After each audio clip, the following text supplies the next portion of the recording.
يا أيها الذين آمنوا اتقوا الله وابتغوا إليه الوسيلة صدق الله العظيم وصدق رسوله النبي الصادق الوعد الأمين ونحن على ذلك لمن الشاهدين والشاكرين والحمد لله رب العالمين إن الله وملائكته يصلون على النبي يا أيها الذين آمنوا صلوا عليه وسلموا تسليما اللهم صل على سيدنا ومولانا محمد وعلى آل سيدنا ومولانا محمد وبارك وسلم وصلوا عليه الصلاة والسلام عليك يا سيدي يا رسول الله الصلاة والسلام عليك يا سيدي يا حبيب الله وعلى آلك وأصحابك يا محمد رسول الله صلی اللہ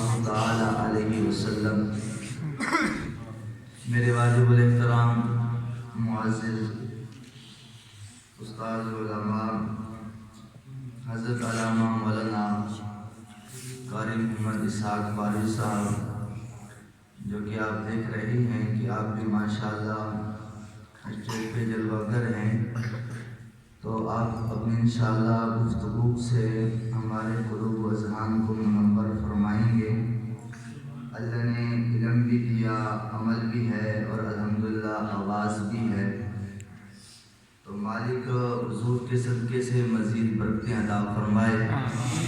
اور جملہ قاری محمد سعید صاحب نے جو غوث پاک رضی اللہ تعالی عنہ کے حوالے سے خوبصورت محفل پاک کا انعقاد کیا، اللہ ان کے صدقے سے انہیں بھی مزید برکتیں عطا فرمائے۔ اور جو حضور نے اپنی امت کے لیے بھلائیاں مانگی رب کی بارگاہ سے، اللہ تعالیٰ آپ کا ان کے اندر حصہ شامل فرمائے۔ جو احباب دور و نزدیک سے چل کے آئے ہیں، اللہ تعالیٰ قدم قدم پہ اجر عظیم عطا فرمائے۔ آمین۔ یہ خالی جگہ جو ہے اسے اگر پر کر لیں گے تو انشاءاللہ ذوق دو بالا ہو جائے گا۔ اور جو پچھلے احباب بیٹھے ہیں درود پاک پڑھ کے، وہ بھی ماشاءاللہ آگے تشریف لے ہیں۔ میں نے تو ایک صرف سبق کی سنایا ہے، حضرت صاحب کی موجودگی میں میرا خطیہ اللہ تعالیٰ قبول فرمائے، جو مختصر حاضری ہے۔ میں نے قرآن مجید فرقان حمید میں سے جو آیات کریمہ کی تلاوت کی، یا ایھا الذین آمنوا اتقوا اللہ وابتغوا الیہ الوسیلہ، کیونکہ یہ شان اولیاء اللہ کے متعلق یہ خوبصورت محفل کا انعقاد کیا ہے۔ اور یہ جو شخصیات ہوتی ہیں، یہ جو ہستی ہوتی ہیں، یہ اللہ کے دوست ہوتے ہیں، یہ اللہ کے دوست ہوتے ہیں۔ اللہ کا دوست وہی ہوتا ہے جسے رب کا قرب عطا ہو جائے، جسے اللہ کی محبت مل جائے، وہ رب العالمین کے دوست ہوتے ہیں۔ جس طرح ہم آج دنیا کے زمانے کے اندر ہم بھی کہتے ہیں کہ میرا وہ دوست ہے، میرا فلاں دوست ہے، تو ہم ان کی خاطر بہت سی قربانیاں بھی پیش کرتے ہیں، اپنی محبت کا بھی ثبوت پیش کرتے ہیں۔ تو اگر وہ ہمیں کچھ کہہ دینا تو ہم ان کی بات کو ٹالا نہیں کرتے۔ اگر دوست کسی کو کچھ کہہ دے تو ہم ان کی بات کو ٹالا نہیں کرتے۔ تو جن کی محفل سجا کے بیٹھے ہیں، یہ وہ ہستی ہوتی ہیں کہ جو رب کی بارگاہ میں جو عرض کرتے، رب العالمین بھی ان کی بات کو نہیں ٹالتے۔ سبحان اللہ۔ تو یہ ہم نے وسیلہ پیش کرنا ہوتا ہے، یا ایھا الذین آمنوا اتقوا اللہ وابتغوا الیہ الوسیلہ۔ محدث ابن جوزی علیہ رحمہ کی بارگاہ کے اندر ایک شخص حاضر ہوتا تھا اور وہ نمازیں بھی پڑھتا تھا۔ اس کی محفل نسبت ماشاءاللہ بڑی اچھی تھی، لیکن اس کے کچھ اعمال اتنے خاص نہیں تھے۔ لیکن ایک دفعہ وہ بغداد گیا، بغداد کے بازار کے اندر کچھ سودا لینے کے لیے، خرید و فروخت کرنے کے لیے۔ جب وہاں گیا تو اس نے جب اپنی خرید و فروخت کی تو سامان زیادہ تھا، اس نے مزدور تلاش کیا۔ جب مزدور تلاش کرنے کے لیے چوک میں پہنچا تو بہت سے مزدور کھڑے تھے، تو ان میں سے ایک مزدور ملا تھا، اس نے کہا کہ اگر اجازت ہو تو میں مزدوری کے لیے تیار ہوں، لیکن میری کچھ شرطیں بھی ہیں، میری کچھ شرطیں بھی ہیں۔ کہا کہ کیا شرطیں ہیں؟ کہا شرط یہ ہے کہ کام جو تم کہو گے میں وہ پورا کروں گا، تمہاری مرضی کے مطابق کروں گا، لیکن جب رب العالمین کی طرف سے بلاوا آ جائے گا نا اللہ اکبر، پھر تمہاری نہیں سنوں گا۔ سبحان اللہ۔ کام جو تم کہو گے وہ سارا کروں گا، تمہاری مرضی کے مطابق کروں گا، لیکن جب رب کی طرف سے بلاوا آئے گا نا اللہ اکبر اشہد ان لا الہ الا اللہ، پھر تمہاری نہیں سنوں گا۔ پھر جس نے خلق کیا ہے، جس نے پیدا کیا ہے، جو رازق ہے، پھر اس کی بارگاہ کے اندر جا کے سجدہ ریزی کر کے اس کا شکر ادا کروں گا۔ تو کہا کہ یہ تمہاری شرط مجھے منظور ہے۔ کہا دوسری شرط یہ ہے کہ باقی سارے لیتے ہیں 4 دینار مزدوری، میں تم سے صرف 3 دینار دوں گا۔ کتنے دینار دوں گا؟ 3 دینار دوں گا۔ اس نے کہا کہ یہ تو تیری بڑی اچھی شرط ہے کہ کم پیسوں کے اندر آپ کام کرنا چاہتے ہو۔ تو کہا اللہ کرے تیری باقی شرطیں بھی ایسی ہوں، لیکن اب جب یہ معاملات طے ہو گئے، وہ ان کے ساتھ چل رہے تھے، ان کا سامان لے کے چل رہے تھے، لیکن دوپہر کا موسم تھا، سخت گرمی کی شدت تھی، لیکن جب رب العالمین کی طرف سے بلایا آیا نا اللہ اکبر، اس نے سامان وہیں رکھ دیا۔ اس نے کہا میں نے تم سے وعدہ کیا تھا کہ جب جہاں بھی ہوں گے رب العالمین کی طرف سے بلاوا آئے گا، پھر تمہارے دنیا داروں پھر تمہاری نہیں سنیں گے، دنیا داروں پھر تمہاری نہیں سنیں گے۔ جس نے یہ جان بخشی ہے، جس نے یہ عزت بخشی ہے، پھر اسی کے مالک جا کے سجدہ ریزی کر کے اسی کا شکر ادا کریں گے۔ اس نے سامان وہیں رکھا اور جا کے اس نے نماز ادا کی۔ نماز ادا کر کے جب فارغ ہو کے آیا، پھر وہ سفر شروع ہو گیا۔ سامان زیادہ تھا تو مالک کہنے لگا یار تیرا سامان زیادہ ہے، اس سامان مجھے بھی دے دے، میں بھی تیری ہیلپ کروا دوں۔ کہا نہیں، میں تیرا مزدور ہوں، مزدوری طے ہو چکی ہے تو میں تیرا کام پورا کر کے جاؤں گا۔ کہتے ہیں کہ وہ سامان لے کے میرے گھر پہنچا اور میں نے اپنی گھر والی سے جا کے کہا آج بڑے نیک آیا ہے، آج بڑے متقی پرہیزگار آیا ہے۔ تو میری بیوی نے کہا اچھا انہیں بٹھاؤ، انہیں کھانا تو کھلاؤ۔ میں نے انہیں کہا کہ آپ آئیے اور بیٹھیے کھانا کھائیے۔ تو اس نے سر جھکا کے کہا مجھے تو روزہ ہے، مجھے تو روزہ ہے۔ وہ کہتے ہیں میں حیران ہوا کہ وہ ایام روزہ ہی نہیں تھے، ماہ رمضان کا موسم تو نہیں تھا، لیکن اتنی شدید گرمی کے باوجود مزدوری بھی کر رہا ہے اور کہہ رہا ہے مجھے روزہ ہے۔ تو ہم نے کہا چلو آپ روزہ افطار کر لو۔ کہا نہیں میں مسجد جا رہا ہوں، روزہ وہیں افطار کروں گا، ہاں کھانے کے لیے تمہارے پاس آ جاؤں گا۔ کہتے ہیں وہ مسجد چلا گیا، اس نے جا کے وہیں روزہ افطار کیا۔ روزہ افطار کر کے گھر واپس آیا، ہم نے اس کے سامنے کھانا پیش کیا۔ جب ہم نے میاں بیوی نے آپس کے اندر یہ باتیں کی، ہم نے کہا آج بڑے نیکوکار آیا ہے، آج بڑے متقی آیا ہے، آج تو اللہ کا دوست آیا ہے۔ تو ہمارے گھر کے اندر ایک معذور بچی تھی جس کی ٹانگیں تو تھی لیکن چلنے کی طاقت، چلنے کی قوت نہیں تھی۔ جس طرح آپ نے سنا ہوگا قبلہ امیر المجاہدین حضرت علامہ حافظ خادم حسین رضوی رحمۃ اللہ علیہ، آپ خود تو ٹانگوں سے معذور تھے، لیکن جو جن کی ٹانگیں بھی تھی، جو اپنے سہارے نہیں کھڑا ہونا گوارا نہیں کرتے تھے، آپ نے ماشاءاللہ انہیں بھی چلایا اور وہ بھی حضور کی ناموس کی خاطر نکلے۔ خدا کی قسم وہ عظیم مجاہد تھے، انہوں نے عظیم قربانی پیش کی۔ جن کی ٹانگیں سلامت تھی وہ بھی حضور کی جب ناموس کی باری آئے وہ بھی گھروں سے نہیں نکلے، وہ بھی اپنے میخانوں سے نہیں نکلے، لیکن وہ شخص کی عزت پہ قربان جائیں۔ ہاں جی ماشاءاللہ ان کی ٹانگ ویل چیئر پہ ہے اور بیماری کے باوجود، سردی ہونے کے باوجود وہ اپنے گھر سے کسی اور خاطر نہیں نکلے، اگر نکلے ہیں تو حضور کی ناموس کی خاطر نکلے ہیں۔ اور وہ ان کا مشہور جملہ ہے، وہ کہا کرتے تھے اس زمانے کے اندر نا، بلکہ اس زمانے میں نہیں اگلے زمانے میں بھی عزت اسی ہوگی جو حضور کی عزت کی بات کرے گا، یہاں بھی اسی کے چرچے ہوں گے جو حضور کی عزت کی بات کرے گا، میدان حشر میں بھی اسی کے چرچے ہوں گے جو حضور کی عزت کی بات کرے گا۔ تو کہتے ہیں کہ ہم میاں بیوی آپس کے اندر جب اس کی نیکوکار کی باتیں کر رہے تھے تو ہمارے گھر کے اندر ہماری بچی جو جوان بچی تھی، ٹانگیں موجود تھی لیکن چلنے کی، کھڑے ہونے کی طاقت اور قوت نہیں تھی۔ جب اس نے سنا اس نے رب کی بارگاہ کے اندر کہا، جو میں نے آیات کریمہ کی تلاوت کی تھی وہ اسی کا مفہوم آپ سماعت فرمائیں۔ اس نے اللہ کی بارگاہ کے اندر التجا کی، مالک اگر اتنا ہی نیک ہے، اتنا ہی نیکوکار ہے، اتنا ہی متقی ہے، اگر وہ واقعی تیرا دوست ہے، تو بھی اس سے محبت کرتا ہے، تو مالک میری ٹانگیں تو ہیں لیکن چلنے کی طاقت ہی اس کے صدقے سے یہ قوت بھی عطا کر دے، اس کے صدقے سے چلنے کی طاقت بھی عطا کر دے، چلنے کی ہمت بھی عطا کر دے۔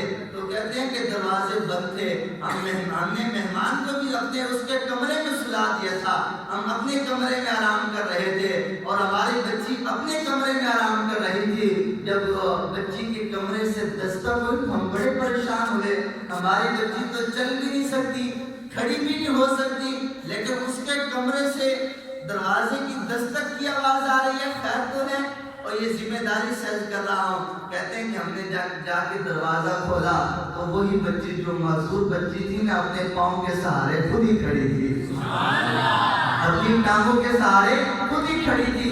ہم نے کہا کہ یہ معاملہ کیا ہے؟ تو اس نے عرض کی کہ جس نیکوکار کی آپ اتنی تذکرے کر رہے تھے، جس کی آپ اتنی تعریفیں کر رہے تھے، میں نے بھی اسی کا صدقہ مالک کی بارگاہ میں پیش کیا، میں نے بھی انہی کا صدقہ مالک کی بارگاہ میں پیش کیا ہے، اور مالک نے ان کے صدقے سے فضل بھی فرمایا ہے، کرم بھی فرمایا ہے، اور میرے ساتھ مہربانی بھی فرمائی ہے۔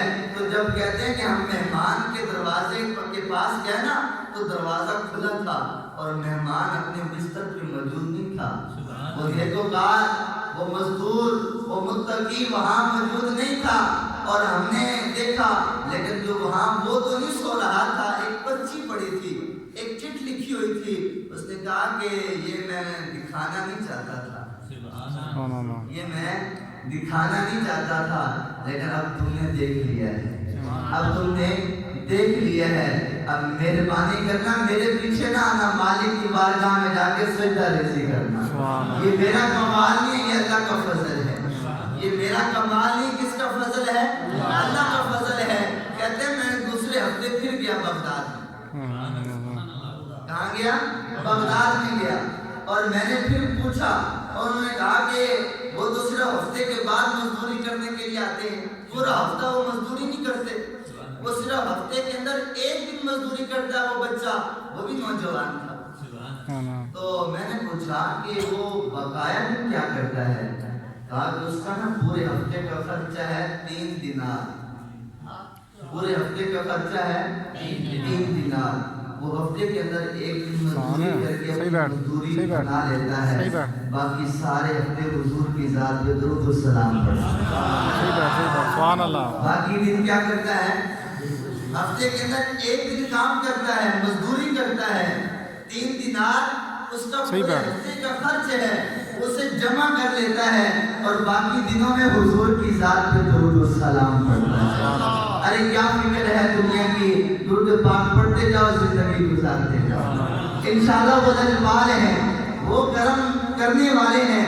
تو کہتے ہیں میں دوسرے ہفتے پھر اسے لے آیا، دوسرے ہفتے اسے پھر لے آیا، کیونکہ بڑا ہی پیارا تھا، بڑا ہی پیارا تھا، میں دوسرے ہفتے بھی اسے لے آیا، لیکن کچھ عرصہ گزرا تو میں نے دوبارہ کیا، انہوں نے کہا کہ وہ بیمار ہے اور بڑا سخت بیمار ہے، وہ بیمار ہے اور بڑا سخت بیمار ہے۔ تو میں نے کہا اس کی رہائش کہاں ہے؟ کہا کہ اس کا جو مقام ہے، جو جہاں وہ رہائش پذیر ہے، بغداد کے قبرستان کے قریب ایک جھوپڑی اور ایک خیمہ اس نے لگایا ہوا ہے، بغداد کے قبرستان کے قریب ایک خیمہ ہے، ایک جھوپڑی ہے جہاں وہ رہائش پذیر ہے۔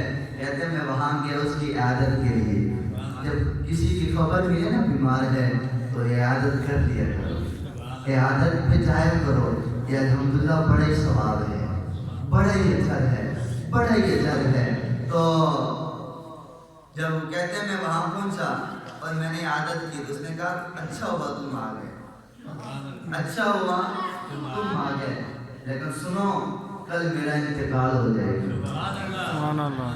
کل میرا انتقال ہو جائے گا، اور 2 کام ہیں، ایک تو یہ ہے کہ کل اس وقت آ کے میرا کفن دفن کا اہتمام بھی کرنا، میرا کفن کا انتظام بھی کرنا اور نماز جنازہ بھی پڑھانا، نماز جنازہ بھی پڑھانا۔ اور یہ انگوٹھی ہے، یہ لے لو۔ ہارون رشید بادشاہ ہے نا، بادشاہ، وہ عصر کے وقت سیر کے لیے نکلتا ہے، جب وہ نکلے یہ انگوٹھی اس کی خدمت میں جا کے پیش بھی کر دینا۔ کہتے ہیں کہ میں چلا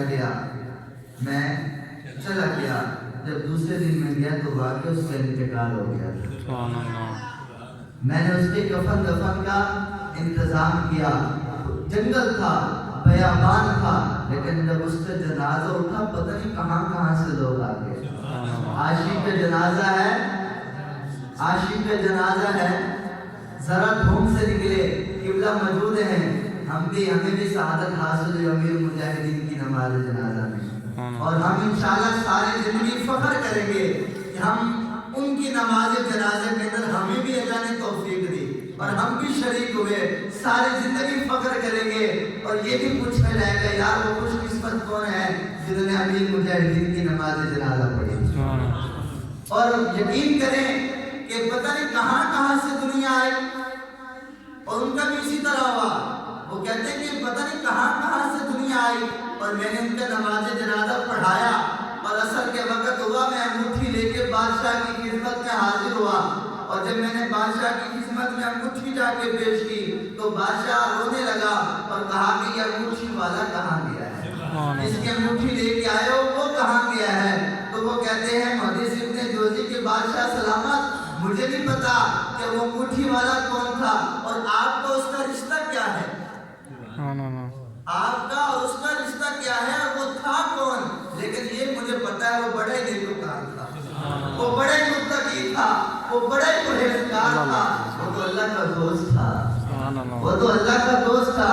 تو بادشاہ سب نیچے کر کے کہے گا وہ میرا ہی بیٹا تھا۔ کس کا بیٹا تھا؟